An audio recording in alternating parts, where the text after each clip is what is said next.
کتاب میں محسوس قرآن رہتی تو اس کو کیوں چھوڑتے ہیں؟ دیکھیے بہت اچھا سوال ہے کہ جب عورتیں پیریڈ میں ہوں تو اب ایک سوال یہ ہے کہ پیریڈ کی حالت میں عورت قرآن کو چھو سکتی ہے یا نہیں؟ ایک مسئلہ یہ کہ قرآن کو چھو سکتی ہے یا نہیں، اور ایک مسئلہ کہ کوئی کتاب ہے، کوئی رسالہ ہے، کوئی میگزین ہے، اس میں قرآن لکھا ہوا ہے، اس میں آیت لکھی ہوئی، اس کو چھو سکتی ہے کہ نہیں؟ تو دیکھیے جو حکم قرآن کا ہے وہی حکم اس میگزین اور رسالے کا نہیں ہو سکتا ہے۔ اس لیے کہ آپ دیکھیے کہ اللہ کے نبی صلی اللہ علیہ وسلم نے بادشاہوں کو لیٹر لکھا اور اس میں بسم اللہ الرحمن الرحیم میں لکھا، قرآن کی آیت بھی لکھی، اور بادشاہ لوگ ظاہر کافر تھے، ان کے ہاتھ میں وہ لیٹر گیا، اس کا مطلب کہ ضرورت کے تحت وہ لیٹر ان کو دیا گیا۔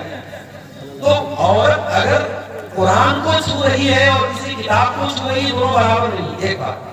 دوسری بات یہ کہ پیریڈ کی حالت میں عورت اگر دستانے کے ذریعے یا دوپٹے کے ذریعے قرآن کو چھوئے تو بہتر ہے، ڈائریکٹ نہ چھوئے۔ لیکن اگر موبائل وغیرہ میں قرآن پڑھنا چاہے تو پڑھ سکتی ہے، یا بغیر چھوئے پڑھنا چاہے تو پڑھ سکتی ہے، کوئی اور قرآن کی حافظہ ہے، اگر پیریڈ میں قرآن پڑھ لیں کوئی حرج کی بات نہیں، پڑھنا منع نہیں ہے۔ چھونے کے بارے میں بعض حدیثیں ایسی کہ چھونا صحیح نہیں ہے، تو چھونے کے لیے وہ دوپٹہ یا دستانہ وغیرہ استعمال کرے، اور تو رسالہ جو میگزین وغیرہ ہے اس کو پڑھ سکتے ہیں، کوئی حرج کی بات نہیں، اس کا حکم وہ نہیں ہے جو قرآن کا۔ مولانا صاحب کیا ہم لوگ گوبر سے گھر پوچھ سکتے ہیں؟ دیکھیے گوبر ایک گندگی کی چیز ہے، گوبر ایک گندگی کی چیز ہے، اور اسی لیے حدیث میں گوبر سے استنجا کرنے سے منع کیا ہے۔ گوبر کے بارے میں کچھ حدیثوں میں یہ بھی آیا ہے کہ وہ جنات کی خوراک ہے، تو اس لیے اس کو گھر وغیرہ میں اس کو پوچھنے وغیرہ میں استعمال کرنا مناسب تو نہیں معلوم ہوتا ہے، لیکن ہم اس کو حرام اور ناجائز تو نہیں کہہ سکتے۔ اس کے بارے میں کیا اپنے علاقائی علماء سے جو یہ حالات کو زیادہ بہتر سمجھتے ہیں ان سے آپ رابطہ کریں تو زیادہ بہتر ہے۔ واللہ اعلم بالصواب۔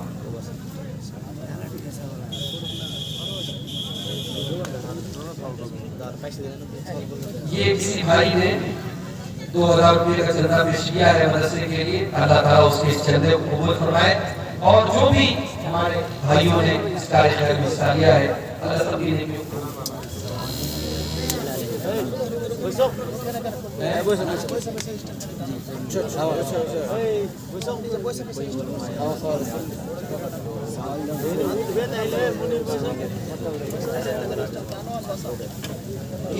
یہ سوال کر رہے ہیں بھائی صاحب کہ اگر ہم اپنے اناج کی جو زکوٰۃ ہے وہ زکوٰۃ نکال چکے ہیں، اب اس کے بعد کوئی مدرسے والا آ رہا اور اگر وہ مانگ رہا ہے تو اس کو دے سکتے ہیں کہ نہیں؟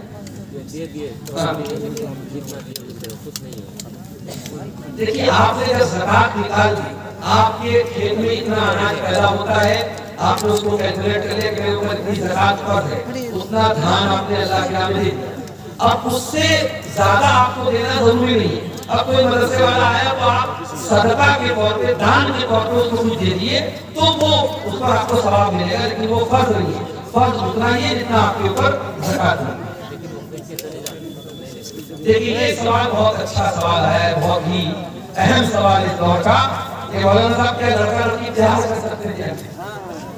یہ سوال جو ہے ہمارے نوجوانوں کا فیوریٹ سوال ہے کہ لڑکا لڑکی پیار کر سکتے ہیں یا نہیں؟ تو بھائی لڑکا لڑکی بالکل پیار کر سکتے ہیں، لائسنس حاصل کرنے کے بعد پیار کر سکتے ہیں، اور وہ لائسنس ہے نکاح۔ نکاح کے پہلے پیار اسلام میں نہیں، ٹھیک ہے؟ اگر بائی چانس اگر کسی لڑکی ہمارے یہاں بے پردگی کا دور ہے، اسلام میں تو بے پردگی جائز نہیں، تو اس بے پردگی کے دور میں کسی لڑکی پر نظر پڑ گئی اور اس لڑکی کی خوبصورتی پر کسی لڑکی کا دل آ گیا، اب وہ کیا کرے؟ ہمارے طریقہ کیا ہے؟ موبائل نمبر حاصل کرے، چیٹنگ کرے، باتیں کرے، یہ ہوتا ہے۔ اسلام کا طریقہ یہ ہے کہ اگر کسی لڑکی کے بارے میں آپ کو پتا لگا کہ وہ لڑکی خوبصورت ہے یا اچھی ہے، دیندار ہے، تو آپ پراپر چینل اپنائیے، صحیح طریقہ اپنائیے، آپ لڑکی کے ماں باپ کے پاس نکاح کا پیغام بھیجیے، اگر وہ نکاح کا پیغام ایکسپٹ کر لیتے ہیں آپ نکاح کر لیجیے، نکاح کے بعد خوب پیار کیجیے۔ لیکن یہ جو ہو رہا ہے کہ صاحب کپڑا بدلنے کی طرف پیار ہو رہا ہے، صاحب صبح کو کسی اور کے ساتھ اور شام کو کسی اور کے ساتھ، آج بریک اپ ہوا کل پیچ اپ ہوا، یہ جو نئی جنریشن میں ہو رہا ہے یہ بالکل بے حیائی ہے، اور یہ حرام کاری ہے. اللہ ہمارے نوجوان کی اس سے حفاظت کرے. نکاح کے بعد محبت جو ہے وہ اصل محبت ہے اور اس کی اسلامی ہے.